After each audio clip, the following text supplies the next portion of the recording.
The first time they saw him, they thought he was just another stray looking for food or shelter. But there was something in his eyes, something that made him stand out from the usual dogs that wandered into Fire Station 42. Max, the German shepherd, burst through the open door with the urgency of an animal who knew exactly where he was going. His fur was tangled, his coat matted with what looked like soot, and his breath came in quick, panicked gasps. John, the station's captain, stood up from his desk, his eyes narrowing. "What's this, then?" he asked, though he already had a sinking feeling in his gut.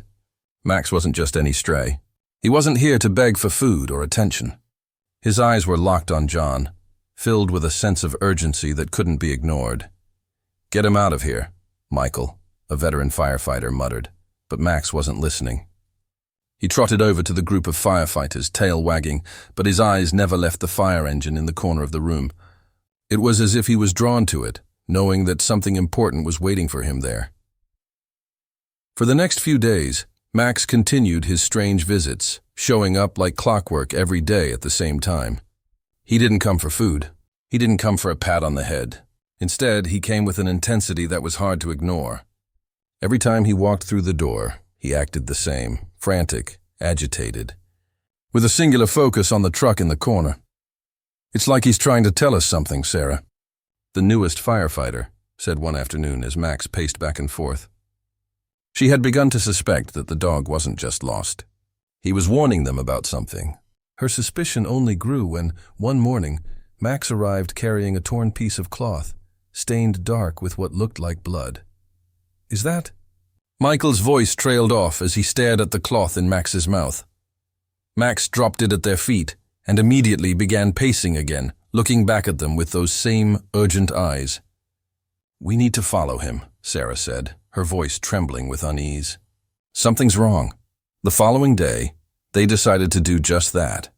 Max led them out of the firehouse, running down the streets with an energy that made the crew struggle to keep up. They jumped into the truck, following the dog as he led them through the quiet town, down narrow streets, and out toward the edge of the forest.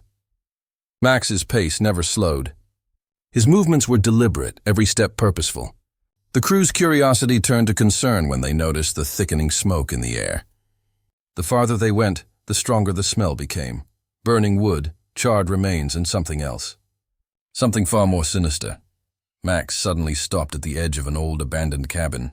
The building looked derelict, its windows shattered, the roof caving in. The air was thick with smoke, but what stood out most was the faint sound of crying, a soft, distant voice, barely audible over the wind. "Do you hear that?" John asked, his voice tight with fear. "It's coming from inside," Sarah said. She grabbed her radio, calling for backup, but Max was already moving. He ran toward the front door, barking frantically, his body low to the ground, his eyes locked on the cabin. It was clear that he knew exactly what was inside. The firefighters rushed toward the door, but Max didn't wait for them. He darted inside, disappearing into the smoke. "Max, wait!" John shouted, but it was too late. They had no choice but to follow. Inside the cabin, the air was suffocating. The fire had already taken hold of the building, and it was unstable, the floor creaking under their feet. But Max was undeterred. He ran through the smoke, following a narrow passageway, until he came to a small room at the back. And there, lying on the floor, was a young woman, unconscious, and trapped under a pile of debris. "Oh my God," Sarah gasped, rushing to her side.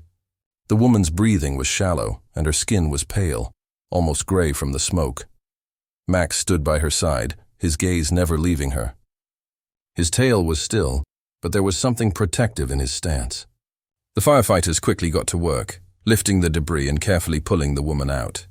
As they moved her to safety, Max stayed close, his body pressed against hers as if ensuring she was safe.